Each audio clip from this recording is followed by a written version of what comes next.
Welcome back to the shop, guys. The C6 has started to develop a pulsating brake pedal, and since I occasionally drive aggressive, it's starting to get worse, especially when the brakes get hot. Modern brakes are very thin and light, and that decreases the unsprung weight at each corner of the vehicle, which is a good thing. It also saves fuel, which is a good thing, but unfortunately it increases the likelihood of having some sort of a warpage or runout issue.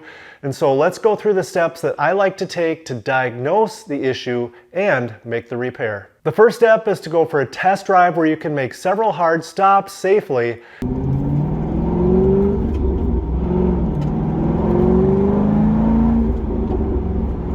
Like a deer jumps out or something. Here we go, 3, 2, 1.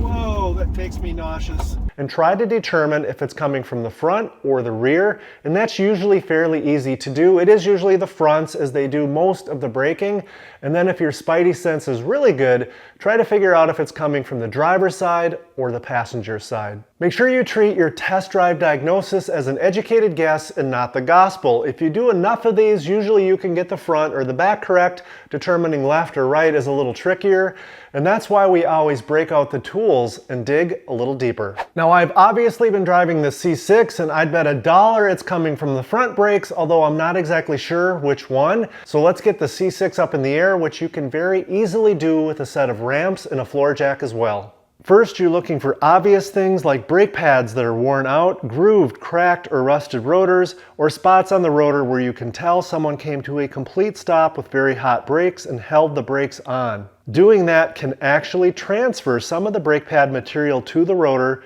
and cause a brake pedal pulsation. My C6 passed all of the visual inspections with no obvious signs of an issue, so it's time to break out the dial indicator so we can measure the brake rotor runout to see if we can find a smoking gun. The dial indicator, of course, consists of the gauge, and in this case, a magnetic style base. You can also get these with like a vice grip style base. I prefer the magnetic base. With it, I've been able to check brake rotors through the years, piston top dead center, flywheel runout, and all sorts of other useful things. The best part is, although this looks fairly expensive, you can pick up a pretty decent unit like this one for around 50 bucks. I'll be sure to leave a link in the description below. Before measuring the runout, we need to make sure that the rotor is snug against the hub, which I do by tightening 5 open-end lug nuts equally. Then I position the dial indicator where I want it and engage its magnetic base so it stays put. Next, I find the low spot with the indicator and zero the gauge. Then I turn the rotor until I find the lowest spot. And then I do the same thing for the high spot and mark them both.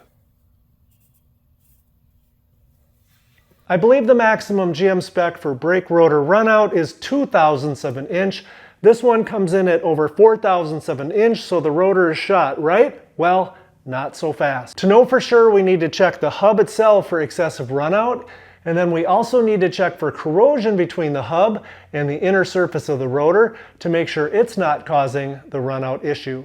We do this by cleaning the hub and the inner rotor surface meticulously, and I mean by removing all corrosion, as it doesn't take much for corrosion to cause an issue, especially when you consider that the rotor's runout limit of 0.02 of an inch is equal to about the thickness of 2 human hairs.